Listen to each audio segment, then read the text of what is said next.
This podcast is sponsored by nobody. Hey dudes, welcome to Splat from the Past, the only 80s themed horror sci-fi show where things can get totally radical.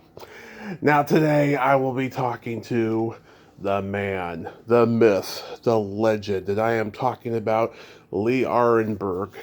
Oh my god, he's probably one of the most recognizable character actors in the last 35 years. You all know him. You all know him as Pintel in the Pirates of the Caribbean movies, but going back to the 80s, oh my God, he had so many memorable roles. He was, the crooked parking valet in the 1987 Martin Short rom-com Cross My Heart. That was his first movie, and I didn't even realize it. He was in the very underrated horror movie Brain Dead, celebrating its 35th anniversary. He guest starred on every classic TV show from Perfect Strangers to Married with Children to playing the sleazy Mike Moffitt on Seinfeld, which everybody remembers him from as far as sitcoms go. Star Trek Next Generation and Voyager. I mean, he's had such a great career. He was in a very memorable episode of Tales from the Crypt where he played a sleazy rock promoter. Was he a promoter or manager, one of the two? And Sam Kinison was the voice inside his head. And I can't wait to talk today. I can't wait. He's part of the Actors Gang with a lot of my past guests, Amy Resnick and Cameron Dye and Lance Guest and Ethan Wiley and that whole crew, Tim Robbins' Actors Gang. And it's going to be a great conversation today. I am just so honored and I cannot wait. Also, happy birthday to my very good friend and past guest, Jessica Mendez. Love you, Jessie. So yeah, here is my interview with Lee Arenberg.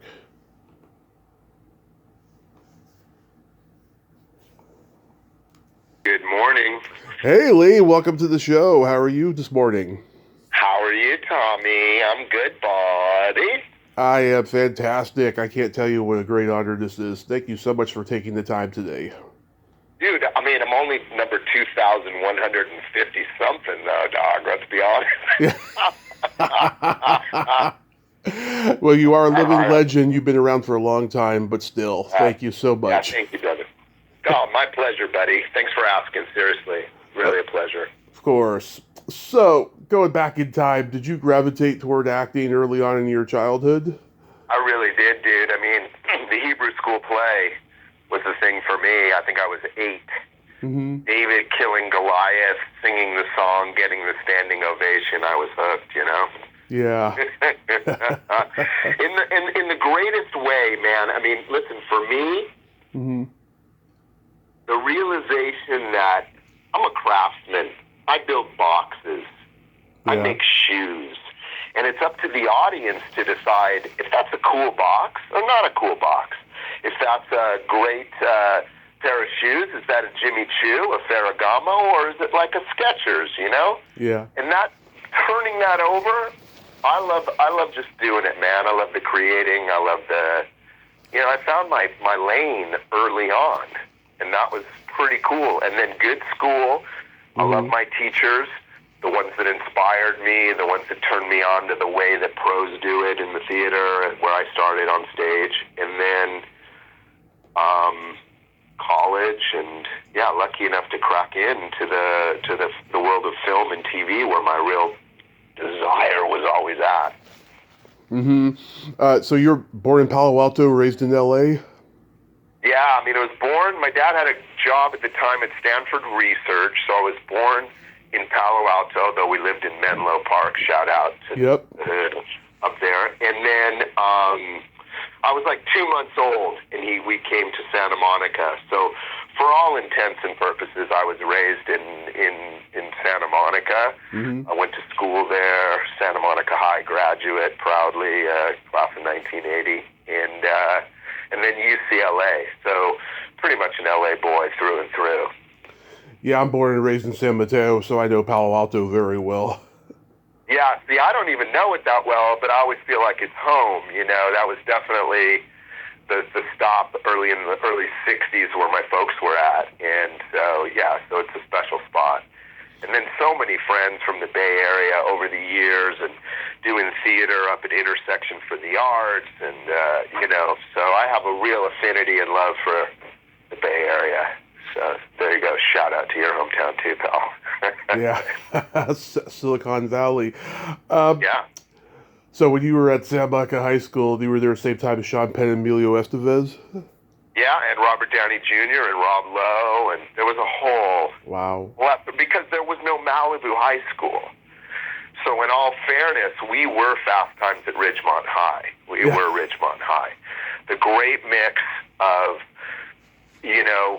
all strata within the city, plus the Malibu star power, surfer power, hot chick power, Yeah. So just a beautiful time, and you'd have friends from every part of town and all the way out into Malibu, and it was everything you wanted from a high school experience. Me and Emilio actually became super tight through my brother, because Emilio was running track. I think he was doing like pole vaulting, and my brother was more the academic and the jock, and Emilio wanted to be an actor, and I was sort of known as the actor guy in the class, Yeah. So me and Emilio hooked up, and we would, I took him to his first audition in my mom's old Volvo for Fame. Nice. And, I love that cat. We wrote a play together that Sean directed, This Echoes of an Era, about Vietnam. We were all super into Marty Sheen's The Apocalypse Now, and we were all into making Vietnam War movies, Chris Penn, and what a great bunch of people to have as your sort of roots. And for sure, it took me... I still don't feel like I've attained what those cats attained, in terms of the roles they got to play in their early 20s, like right out of the frickin' gate. So that was always pretty sweet, and I love those cats. And I may not see them very often over the years, but it just goes, they'll hear my voice and go, I know that voice. Yeah. they're salt of the earth dudes. Sean is like salt of the earth. Emilio, man, what a just beautiful human. So that was a great start into the game, from a pure wannabe. Yeah. My dad was like a, he was systems analyst, quote unquote, and definitely no one in the business. So might as well have been from a million miles away. You could grow up right across from the studio lot, and they still won't invite you in. Yeah. Got to earn your way through the gate, Yeah. So then you attended UCLA and got in with Tim Robbins' Actors Gang. I started the gang with Tim. Yeah. A lot of great characters there, too, and it was also a mix of some of the Samo High, because one of my best friends, Brent Hinckley from Santa Monica Theater, he was also in my freshman class at UCLA. And so... there was a combo of Santa Monica High and UCLA Theater that led into the early Actors Gang, and this was like 1981. So I'm basically still a freshman or early sophomore in college. Tim's like an older brother character to me, and we were being taught theater and trained like the people that did theater. It's a do thing. You have to just do it. And so we started doing shows in Hollywood. We were still all in university or just finishing. And Tim was the director and the artistic director. We had Richard Olivier, Laurence Olivier's son. I got to meet Laurence Olivier as a young guy. Wow. Have a lunch with him. He'd watch my show, and I'd be like, Sir Larry, oh my God, so great. He'd be like, call me Larry, dear boy. Yeah. Fuck yeah. Demystifies the game. Here's this legendary guy, and he's just a cool, you know what I mean? His number one is a cool dude. I remember we were at the Westwood Marquis Hotel, right, after this performance that we gave that Sir Laurence Olivier had seen. Son was the director. I was one of the actors. We go to lunch, getting to meet this legend, and he's like, first of all, he's like, call me Larry. I'm like, I was like, the waitress comes over. What would you like to drink? This is California. I'm like 18, 19. I'm like, gin and tonic, please. And she's just about to card me, right? When Laurence Olivier goes, gin and tonic, what a marvelous way to start the afternoon. And I was like, I love this.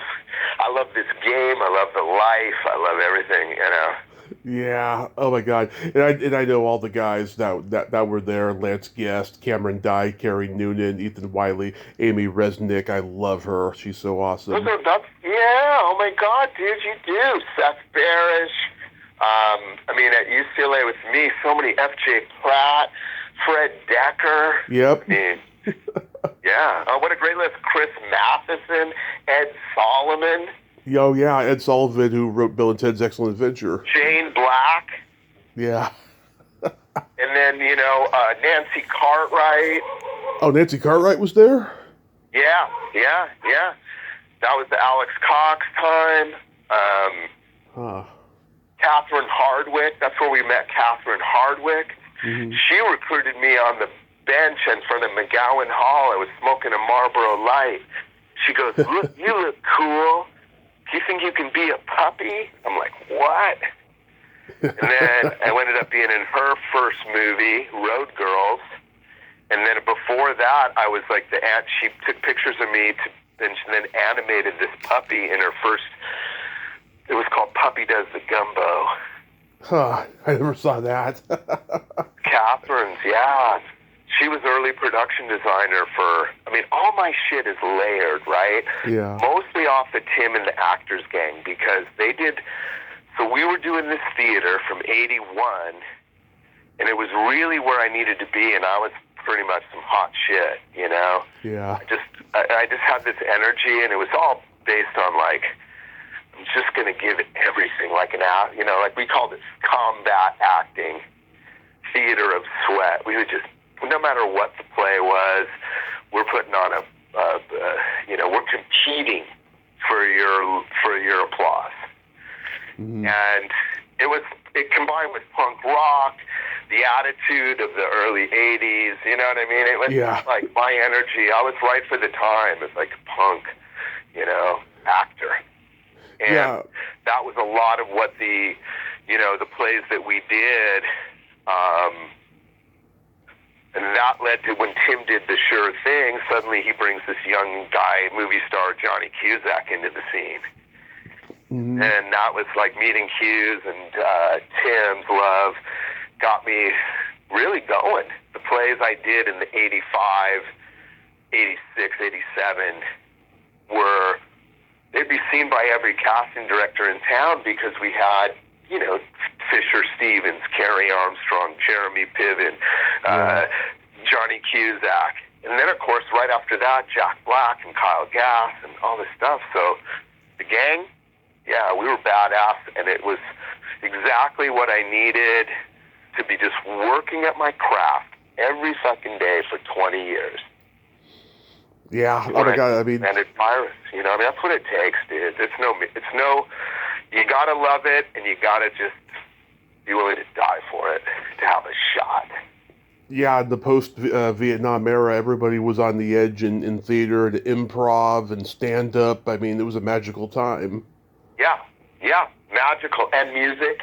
Yep. You think about the bands that were my friends and playing pickup basketball, Chili's, Fishbone, then was Perry Farrell, Jane's Addiction, all these cats, you know, that were rolling through L.A. at that time, not to mention Circle Jerks, Black Flag, right? Yeah. It was the next gen of the punk scene that was huge, and those actors were in the movies I did, and, you know, from Xander Schloss and Dick Rude and, you know, Henry Rollins and all these cats, you know, we're just there, young, exactly like you're saying, like, you know, our energy was reflecting on the burgeoning thing that's still happening.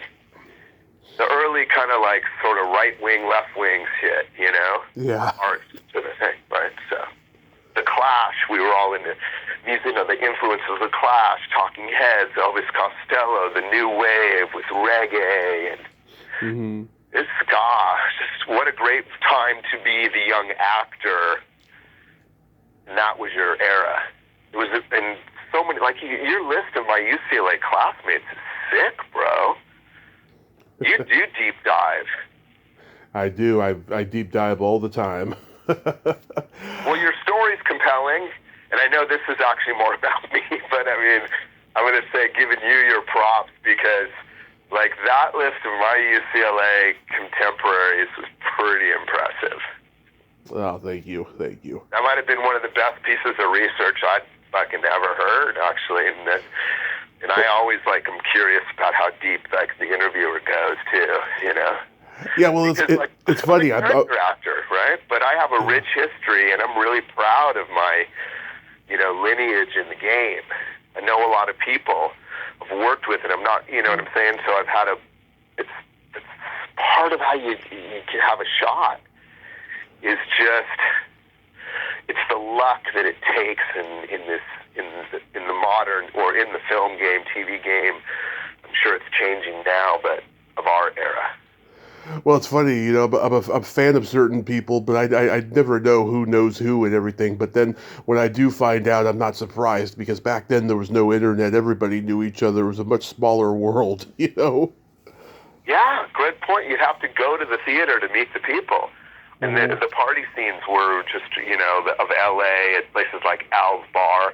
Because you got to remember, too, for me, the early theater was like the powerhouse shit I was cranking out, really from 81 until 2001 when I landed Pirates. Mm-hmm. That was my main, I mean, I was in the theater, if not in a show, for basically 20 years straight. Mm-hmm. And so that really was the best training, working with incredible, you know, people, and, you know, putting the work in so that you're ready when they call your number. Yeah. This is, you know, that's what I love, that part about the game, you know. You made your film debut in one of my favorite romantic comedies of all time, Crossed My Heart. How was working with Martin Short? You know, Martin Short is just, he's a legend. Yeah. Of just being a sweet, generous actor. He was super cool to me, and in fact, I worked with him again on Three Fugitives. Oh, you were in Three Fugitives? Just as a cop. I didn't have, I mean, I would take jobs, you know, any job. I've never turned musically, you know? Yeah. Some of them are like pretty, a cop in a car, basically paired with a stunt guy chasing Marty and the kid on the Universal lot or one of the lots or something. It was so fun. Mm-hmm. But yeah, that was actually my first movie though. Was Tapeheads. Oh wow. I got 3 movies in that early 1987. I got my first pro job was on the stage at the Mark Taper Forum downtown, in this play called Ghetto, about Jews in the ghetto in Lithuania, and that was the fall of '86, and then '87 I got Tapeheads. They Taft-Hartley'd me through Johnny and Tim vouching for me to Peter McCarthy, the producer, and Eric Barrett. Got me, because back then you couldn't do a movie without being in the union, you couldn't get in the union without, you know, it was like a catch-22. Right. You couldn't be in the union without a movie, and you couldn't be in a movie without the union. So a producer had to put up, I think it was like $500, which was real money back then, to give a waiver, the Taft-Hartley waiver. Mm-hmm. And then you're union eligible. And so that one, and then there was a Vestron movie, that low-budget company, we shot it and it was called The Underachievers. Oh, yes, I remember that movie. Night School. So it's like Barbara Carrera, Eddie Albert Jr., who's a fucking amazing guy. Mike Pataki was in it. Judd Oman. Yeah, I forget. I have to look it up. That was a crazy shoot. So I was doing... Jackie Kong directed. Jackie Kong, oh my God, and her husband. Bill Osco. Yeah, he was a crazy motherfucker. I love that guy. That's what everyone tells me. Yeah. Dude. Yeah. I mean, he did some of the most outrageous stuff I've ever seen on a movie set to people. Wow. That it wouldn't fly now. It's a different time, different era. Yeah. But boy, for a young guy, and you know. Well, he produced Flesh Gordon, so that gives you a hint of what kind of guy he is. Dude, I'll be honest with you. He would come up and like I saw him do this to the fire fucking marshal. Mm-hmm. He like walked up to him, and I hope this is like an R-rated show. Oh fuck yeah, go ahead. Yeah. All right. Well, no, because he drops this fucking thing at his feet, and he goes, "Oh, excuse me," and he reaches down. Oh, you dropped your anal lube. Wow. Fucking little thing. He did it. I mean, he would only do it to like the most uptight. Yeah. God. Oh God, it was kooky, man. But I had no idea. Like I said, I was shooting at the same time I was shooting Tape Heads in the daytime. And then I was on that movie at night. I didn't know any better. Oh, you're on two movies at once. I don't know. I'm 23 or 4, you know? Yeah. So it was really fun.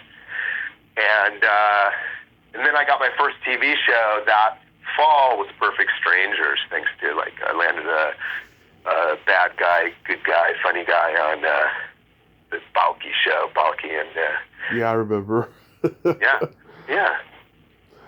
But that was a good experience, Perfect Strangers? It was really fun, actually. I didn't know any better, but the 3-camera stuff that used to be prevalent in the sitcom world, I mean, it goes hand in hand with theater. It does. A little, you know what I mean? It does. Yeah, and I used to play, I mean, God, so many of those guys were, loud guys or whatever, and that part of the work we were doing in the theater was this kind of commedia style. All of it fit.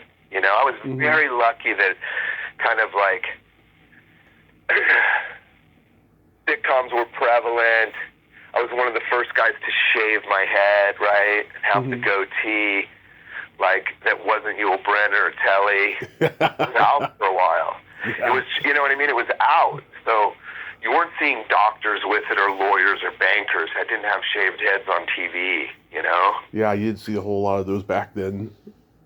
Yeah, there weren't. So if you even look back, I would be shocked. There's probably, so when my first shaved it down would have been 89, 88, 89 stuff. Yeah. There couldn't have been more than 5 dudes. Back then, you'd see a guy who's bald but has hair onto the sides, but that was about it. But not like fully bald. Yeah, no, and not just because you're losing it, you just buzz it. Yeah. It became a Seinfeld joke years later when she has the boyfriend that she sees the driver's license. He's got the shaved head. Yeah. He does it for swimming, but she's like, I could be with this guy. I mean, it wasn't as like I was never stigmatized by losing my hair. I lost it too early, Yeah. But when I shaved it, I realized, man, that's a good look for me. Yeah. So it worked for me early on, and it kind of gave me that little bit of a trademark thing that allows you to be typecast. Because you need to be typecast first in Hollywood to get on the casting director's short, bald, crazy list, whatever that is. Yeah. And I always say I got pirates because they couldn't find short, bald, and crazy in London. And they auditioned every pirate out of London, and then, Gord luckily was a stickler for his casting, and came to Hollywood, and I got a shot and won it, but that, within my type, that was my type, and so if you want to be able to survive and live only off this game, then you gotta be getting yourself cast when it's your type. And once in a while, break the type, but for the most part, be that was a high percentage within your type. Well, it's funny, when I was watching Cross My Heart recently, I was looking and going, man, he was 25 at that time, 24, 25. He looks like a middle-aged, mob guy from Brooklyn. I always have. You know what? I actually think my best is yet to come. Yeah. Because I was playing 60-year-old dudes when I was 16. I could spray my hair gray and fool and have the fake mustache on, and fool the people that think I was the high school teacher. And for sure, I could buy beers at the market at 17. You know, with a little gray. I looked old. They never carded me. The Chinese market, hilarious. The Lee's Market, whatever. Shout out to Santa Monica. You know. Yeah. But I was definitely in the mature, playing dads in high school plays, and you know. Yeah. Well, that's what you do when you first start. You know. Yeah. Yeah. You were in one of my favorite episodes of Sledgehammer, the Davy Jones episode. God, you know, I was in France just recently, and this buddy of mine he's a real nerd for commercials and old TV, just loves it. Yeah. And we did a deep dive and found like clips from Sledge Rock and Roll. And I had forgotten, I didn't forget I had done it, but that wig I wore in, and you know, I wore that wig to the audition. So funny that we talked about the shaved head thing, because I literally had that rock and roll wig for that Sledgehammer that I wore to the audition. Yeah. Yeah. Bill Bixby directed that episode. He was actually a close friend of my great aunt's. My great aunt was the head of craft services at the Hilton in San Francisco. She saw famous people all the time and got to know a lot of people. What was Bixby like as a director? Gosh, I wish I could tell you that I really remember that much about it. Mm-hmm. Obviously, it was a positive experience. I was kind of more starstruck probably by the Davy Jones whole thing, and and also it was just like, it was. What year did I do that? It came out like early '88. Yeah, so it was probably maybe my second TV or third. After Perfect Strangers, yeah. Yeah, I think chronologically, like it may even slot in as my second one. Mm-hmm. Because I remember the first jobs, right? Yeah. But and I got those 3 movies right away, but I couldn't tell you the 4th movie I did. And in the same way, I remember Perfect Strangers because it was so, you know, it was the first time. But I couldn't tell you this. It's weird. I'd have to look at my own IMDb for the chronology of all of it, you know. Let's see, you were in The Wizard. Wow, it's funny, that movie just came out on Blu-ray in a director's cut like a month ago or something. That's another UCLA guy we need to add to the list, Todd Holland, though. Yeah. Todd was Todd. I did play with of his, a 1-act, and so he's directing. He just directed Monster High 2. He's still out there cranking it out. Yeah, well, I hope the Blu-ray's better than the theatrical version. I always thought the theatrical version was a little disjointed, you know, like, you know, Universal put like a big marketing campaign on it, but then when you saw it, you're like, oh, is this it? You know? I mean, honestly, they ruined so many movies with bad marketing. Yeah. You know, like that's a very interesting and subtle point when they set up an expectation that the project doesn't necessarily meet it. It does. Yeah. Yeah. That's a big part of the industry. That's like, man, to get that right though, pretty good one. Yeah, so many of the movies back then had that. Yeah, but that was just an early screamer. I think on Wizard I just worked one day. Mm-hmm. And I have, you know, and that's a good thing about kind of making your mark later when you're a character actor, right? Mm-hmm. Like, then suddenly I'm more valuable to that cast 20 years after, mm-hmm. right? Then it becomes interesting, and I love that myself when I, as a fan of movies, in studying the crawl at the end, I'm like, oh my God, who's this? You recognize people that had that longevity in the game, that they later became known, you know, but in their earlier roles, that's the treasure of the fan. Like in me, oh, there's Ernest Borgnine, or there's like, you know, the guys that really inspired me, the legends of the game, right? Jack Lemmon or something, right? Oh, yeah. It seems like you got a lot of rules because you're easy to work with, and you had a lot of friends at UCLA who gave you stuff. Yeah, I mean, I'll be honest, no one ever gave me anything in terms of like I never felt like, well, put it this way, they gave me plenty, I never asked for any. Yeah. But I never said no. Because, yeah, for sure, I guarantee it, like, Fred giving me gigs, and I could have got a lot more, though. I mean, geez, I do know a lot of people, and a lot of times I still would audition and not get it. Yeah. So, like, even Emilio on his last movie, I auditioned and didn't make it. It's just a game. Sometimes you're not the right guy. Nothing personal. I love you. See ya. Yeah, but at least they think of you, Well, I'll tell you something. I am a lot of fun. And I know it's a team sport. And I've never phoned in a take in my life. Mm-hmm. I've never not given everything in any time they say action, all the way to cut. So that, and I'm easy going, Mm-hmm. Number one rule, and I got this one off of that night school, Underachievers, like, easiest way to get an actor to complain is give him a job. Just don't do it. Just never do it. Yeah.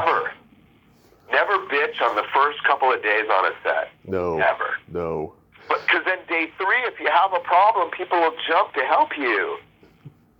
Start bitching when shit goes wrong, Not even. Act like you've been there. Yeah. And respect the team sport, man. I'm a team sport guy. You might sometimes you're a first line center in the hockey team, but sometimes you're a fourth line. Yeah. And mix the lines up sometimes. You're not always the guy. Be nice to everyone on the way up. You might need them on the way down. Yes, that's what I tell everybody in any situation. Yeah. Honestly, the lessons, what I have been really, lucky about is that through Tim Robbins, through the Actors Gang, Tim's movie stardom, I met a lot of cool fucking people. In addition to my own growing up sort of in Hollywood or around it, just in the town of southern LA, right? Yeah. Not in the community of not partying with these people, but in my early 20s, yeah. And it would be like, just irregular people. It demystifies it. It takes a lot of the pressure off. Just be yourself. That's if you can just be you, be the best you. Mm-hmm. That's the most you can hope for in the acting thing. I'm never going to be 6'5" like Tim, or like Johnny Q or whatever, right? It's got to just be me, and hope that's enough. And then that's the battle of the game. Just realizing that you're always enough. Just do the work. Mm-hmm. But yeah, to hang with Robin Williams, and when Susan Sarandon was around all the time, and like Morgan Freeman, all these through Tim in the theater, just the coolest, artists and most successful of our generation. Yeah. It's got to rub off a little. Hopefully, How was making Brain Dead? Oh man, well, super good, because Adam Simon was, super old school homie. Although I was bummed on Brain Dead because that started my run of Bud Cort punking me for all these parts. Yeah. In the best way. Harold. But I'm just saying, I was going to play the Bud part, Yeah. Potentially, until he showed up. It was just a Corman movie, but oh God, that was so good, dude. I love My Homeless Guy. I haven't watched that one in forever, but that is a sick cast. It's very underrated. It was at the time when guys like Cronenberg and Henenlotter and Stuart Gordon were making body horror films. You don't really see them anymore, but that was like during a heyday. Yeah. What year was that one? 89. It's 35 years. When was Jacob's Ladder? 90. Yeah, so that's and that Altered States. I mean, all that kind of like there was a lot of that stuff going down. Right? Yeah. But tell me that brain dead cast again. I mean, we had Pullman for sure, Paxton. I mean, who else? You know. Let's see who else was in this cast. Nicholas Pryor, Patricia Charbonneau, George Kennedy. Wow. Your friend Brent Hinckley, who you mentioned before. Yeah. Andy, a lot of that's Actors Gang, right? So Brent, Adam Simon was writing with Tim in the gang. That's when he came out of Harvard. He wrote with Tim in a couple plays. Mm-hmm. I starred in one. In fact, went all around the world. The Carnage, where I played the bloated preacher man. It was a great play, man, about the Pentecostals, and it was in the age of Swaggart and Baker. It was a great satire that Tim and Adam wrote that we did it in Public Theater in New York. We did it in 3 or 4 venues here in L.A. before Scotland and the Edinburgh Festival and the official festival. It's rad.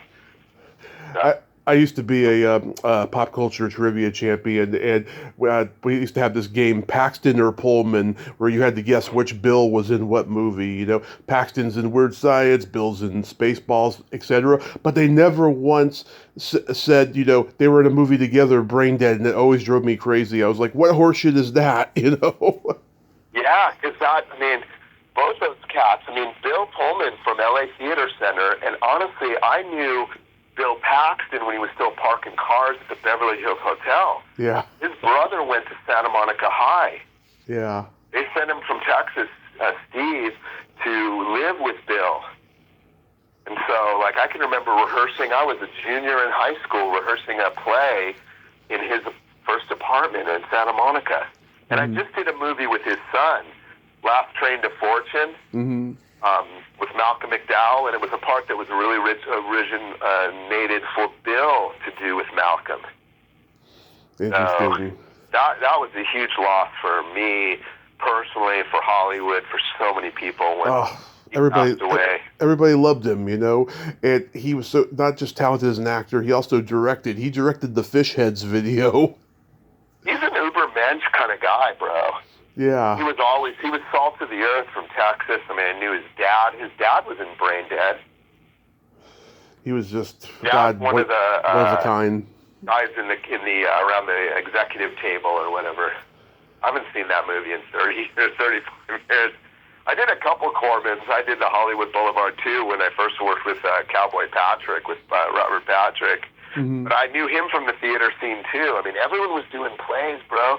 Mm-hmm. With all the Naked Angels guys, Titus Welliver, Fisher, they were in L.A. doing plays in the late 80s, breaking in Hollywood, and, oh, God, it was good times, bro.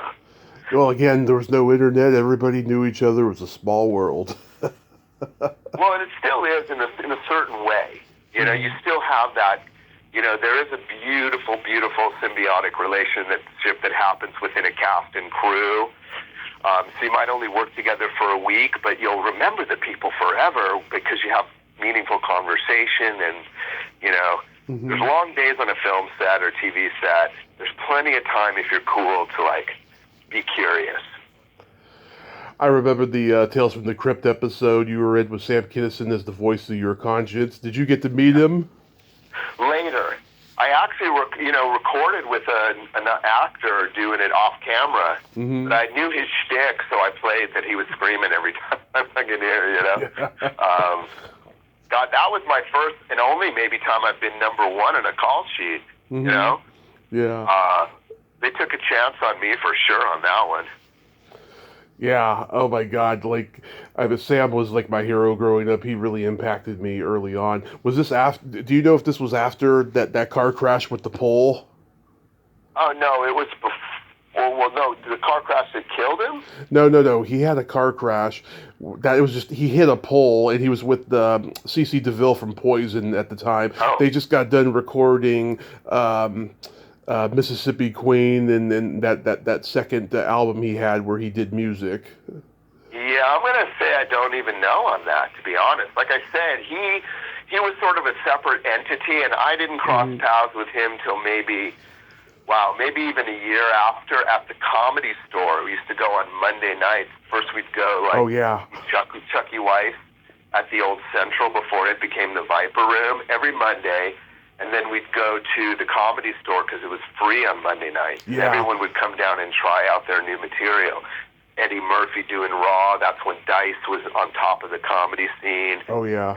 Jerry coming in and doing material. Jay Leno. I mean, every comedian.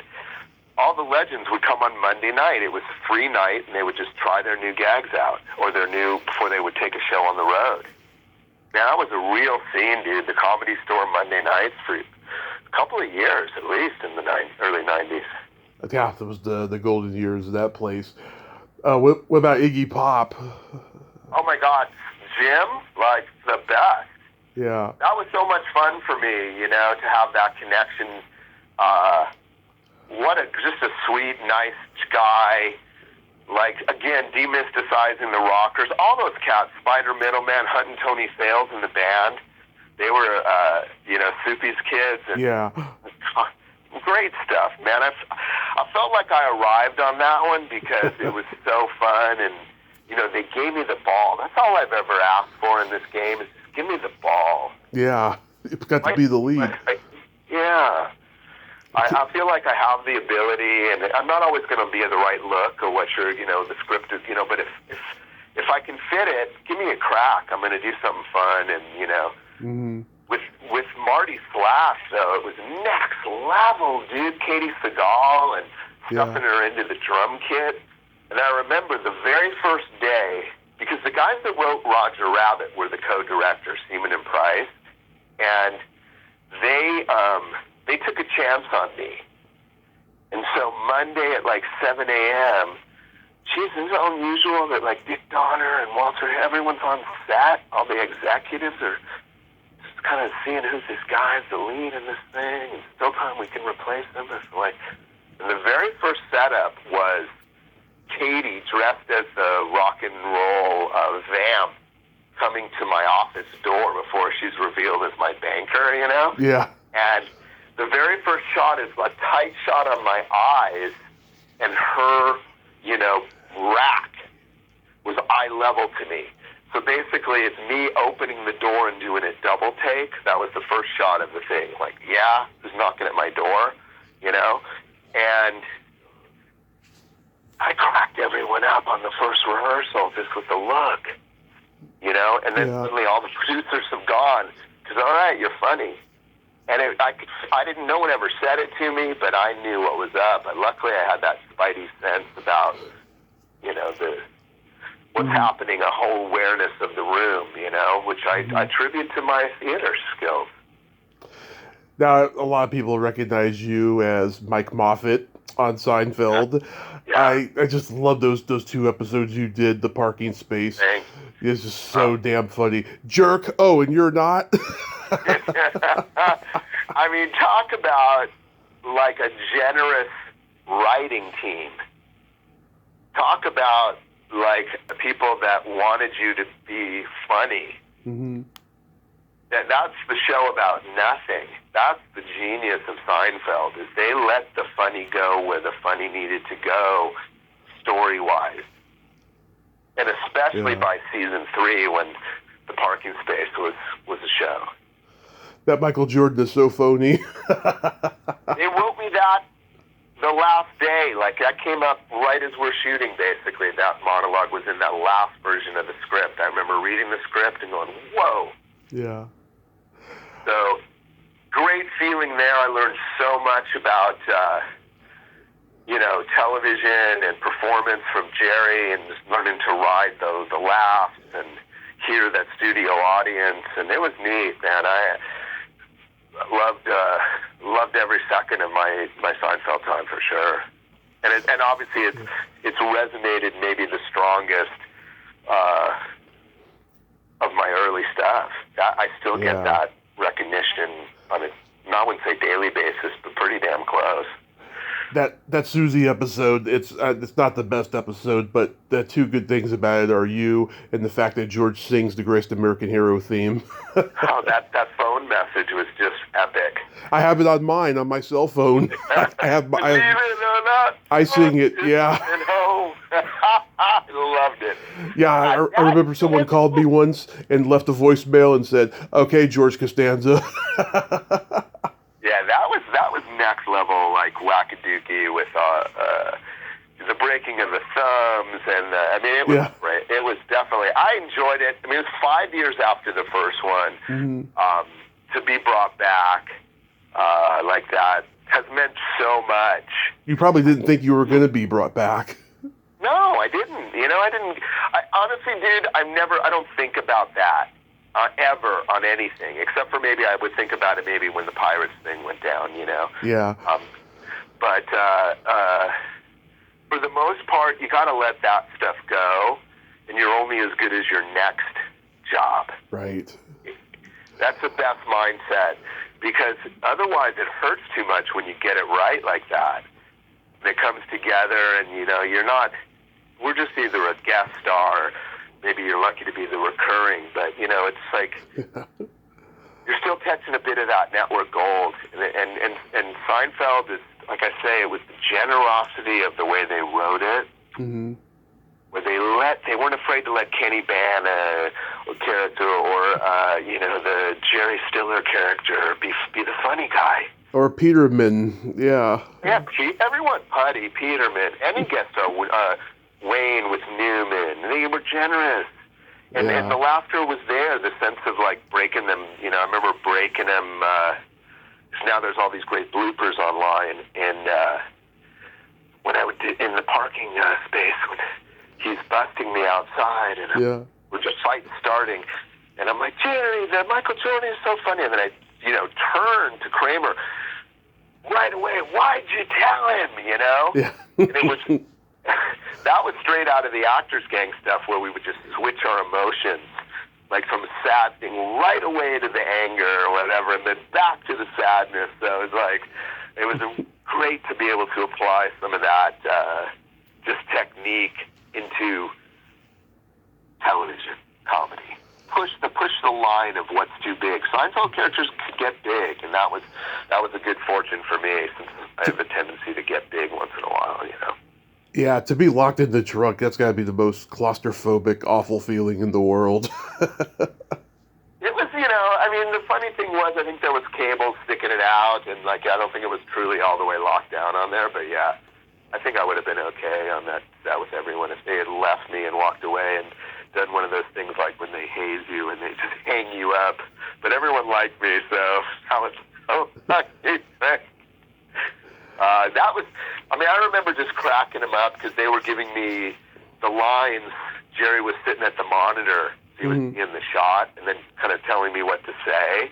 Yeah. So it was super fun to get to improv that a bit and, just kind of go with it with just kind of first choices of this character being all scared. And then, of course, maybe my favorite part is the funeral. Yeah. The tag on that one. And I broke his thumbs, or I slept with her too, or whatever Jerry says is the tag of that episode. And I also broke his thumbs, yeah. That was, yeah. And with that little grin, I mean, it sort of encapsulates his character, and, And then there's, of course, a big reason why I wasn't in the finale, because they were almost apologetic in a weird way on the finale. But I was like, well, it makes sense, because my character's kind of a bad guy, and all the people that are testifying against them are supposedly good people in society, the Marble Rye lady and the, Poppy or whoever that got wronged by those characters. So I was like, I'm good with it, whatever, How was Married with Children? Married with Children was super, super fun. When I got on Married with Children, they all sort of were over it. Like, I think they'd already done it for a number of years. So I remember the rehearsals were just like fast. The first couple of days, like the rehearsals were like shorty days. It was great.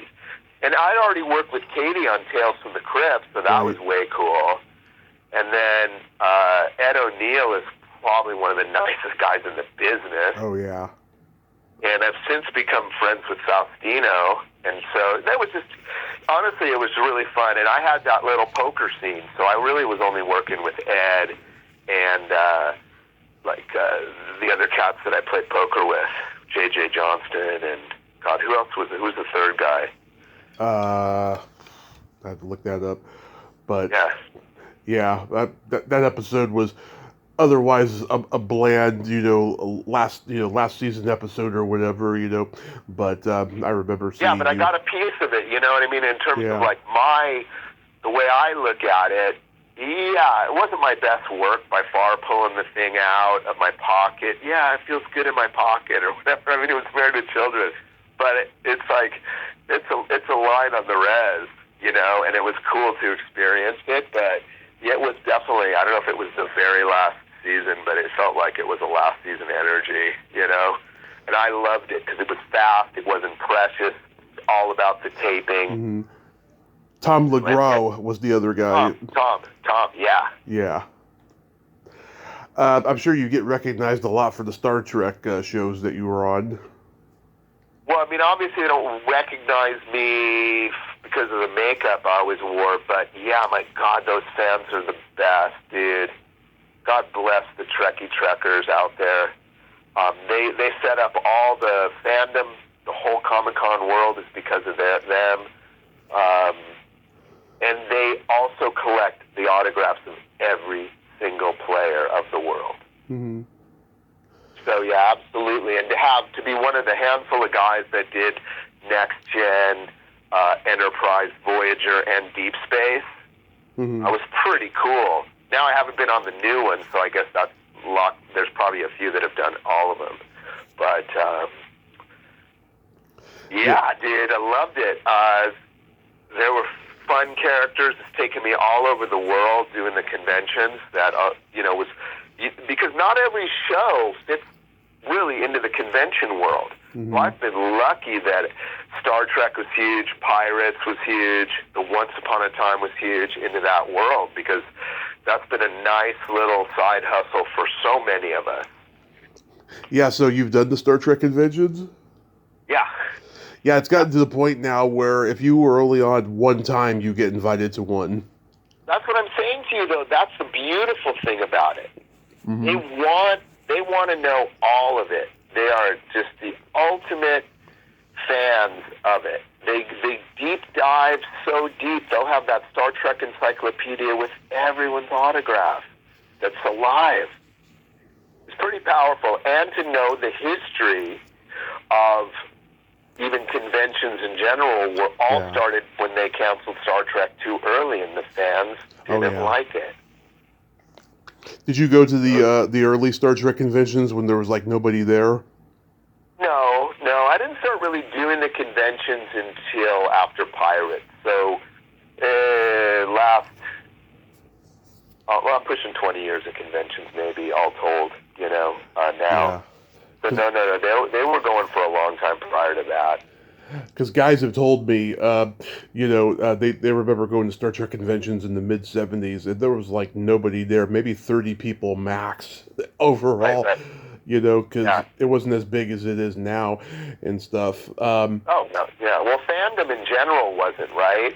Yeah. And the way we are able to interact, and I mean, the experiences, when they get these conventions right, the Comic-Con style conventions, man, the fans get a good up-close experience. There's a lot of time to chat with people, and especially the ones that are like my level, that don't have the lines out the door, of the super hot ones. I've had good lines at shows when I'm hot, but when you have a longer resume, maybe perchance you're not hot for those few years, you got a lot of chance to schmooze with your fans.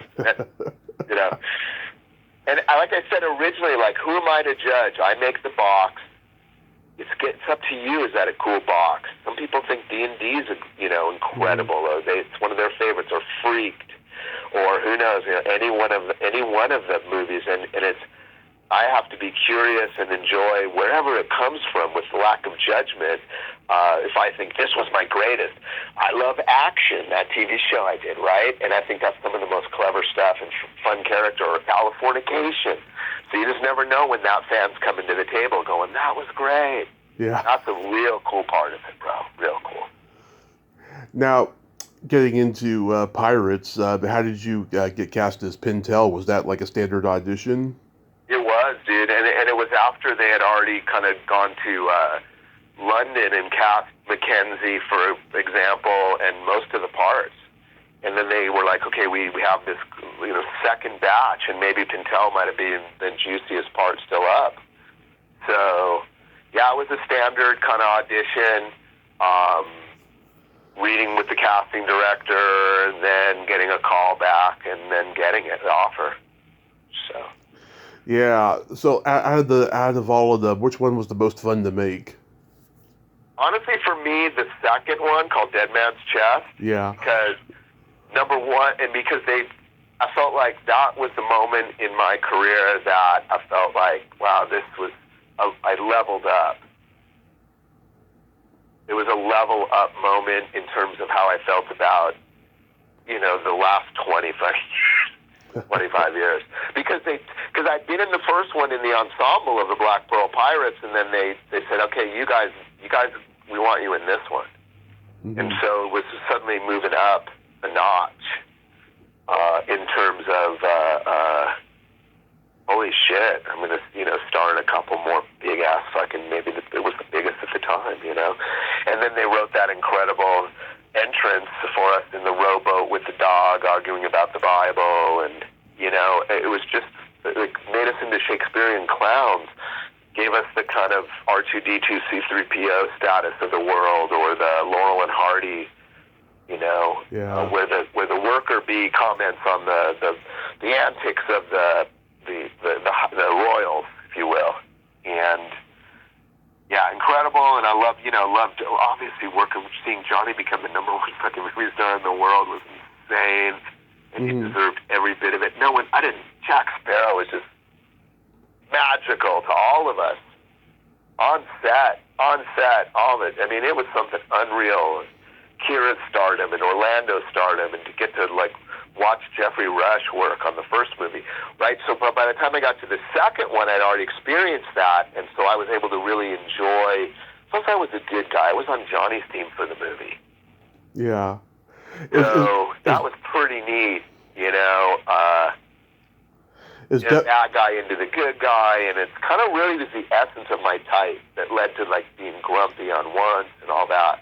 The gruff-hearted Goldie kind of guy. Is Depp always in character? No, he can turn it off. He drops in, man. He's a uber pro. Honestly, his professionalism on all three movies I did with him is next level.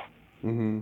For being a top dog movie star. In fact, the top dog when we did 2 and 3. Yeah. So, no, and we'd be in the middle of the great story, and it could be his story, Rush's, Kevin McNally's, Orlando's, right before action.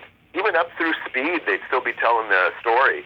And then we'd all jump into the character, and we'd play the scene, they'd explode the boat, we'd sword fight 10 million dudes, and it cut, the story would just pick right back up. So it was really fun, and I mean, it's great when you can enjoy it as much as the audience. When those two things merge, it's a powerful, powerful wave to ride. So people were ready for that movie. That genre had been, dead in the water, pardon the pun, but for a number of years. And then just everything came together. Johnny's stardom, Bruckheimer's ultimate impresario. Yeah. The ultimate dude. What a producer.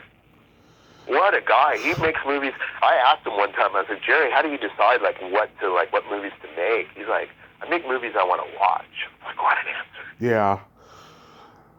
That generation, Gale Ann Hurd is another one. They all say that. They say they make movies they want to watch. Absolutely, Gale Ann Hurd. Yeah, no question. But those are legendary figures and tough movie producers. Absolutely. You know what I'm saying? That's at the end of the day, the guys that work for them, speaking for Jerry and stuff, I mean, those guys, they produce. They make things happen. That's their job, right? And next level with especially that second movie where they made the Black Pearl. We were getting boned on the first one with time, because remember too, also coincided with ILM's return to greatness, with the beginning of the digital age in film. Mm-hmm. Started with Pirates. And so every shot was very, very expensive to do the zombie pirates, right? And it was all shot on film, so then they had to it was reanimation stuff. But even wiping out a background was a couple $100,000 back then. Now it's an app on your phone for $2, right? Right. So you needed good, strong producers because you were dealing with some of the first movies to deal with huge visual effects, computer effects departments.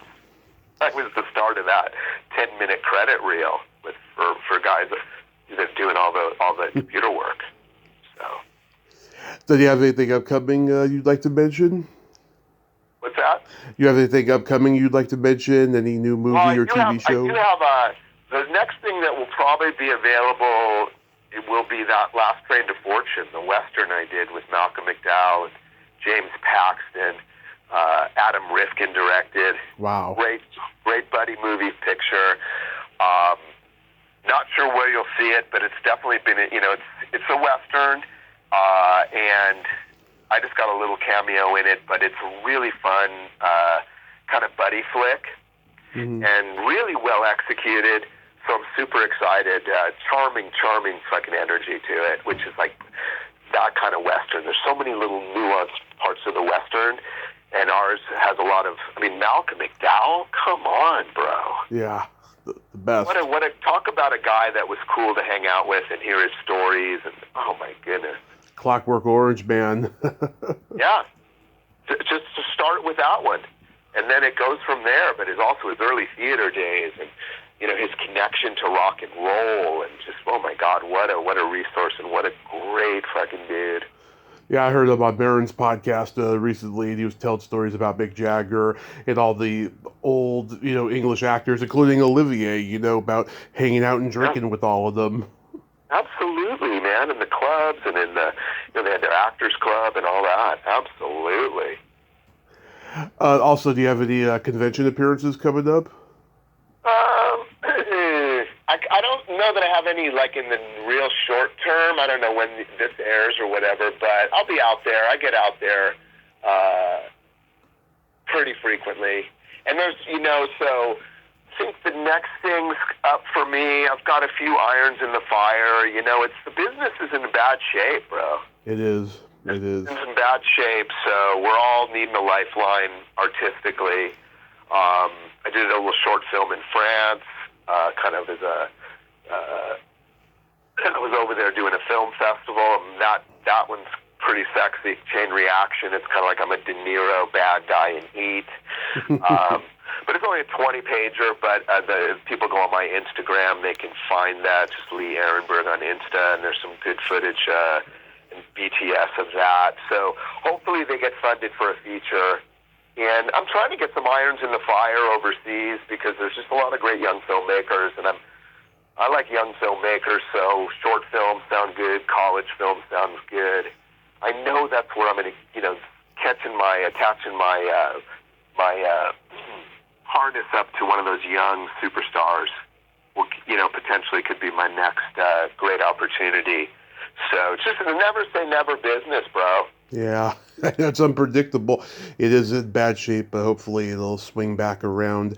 And I hope I get to meet you at a convention someday. And I'd look forward to it, bro. I got to tell you, I just give you props for your, your interview skills and your research, and really enjoyed it, man. I really enjoyed you. You took me down memory lane, down the 101. And I've enjoyed it myself. Thank you so much, Lee. Have a great rest of your day and be safe. Yeah, thank you so much again, buddy. Have a great day, and let's do it again someday. Absolutely. Let's do it again. All the best, bro. Take care. Take care. Bye-bye. Bye. Well, there you have it. Lee Arenberg. Ain't he a cool dude? Oh my God, what a nice guy. Intense in a very good way, and a great storyteller. I enjoy talking to him so much. That was awesome. Well, until next time, this is Tommy Throwback Kovac saying There's no shame in living in the past because the present sucks. Later, dudes.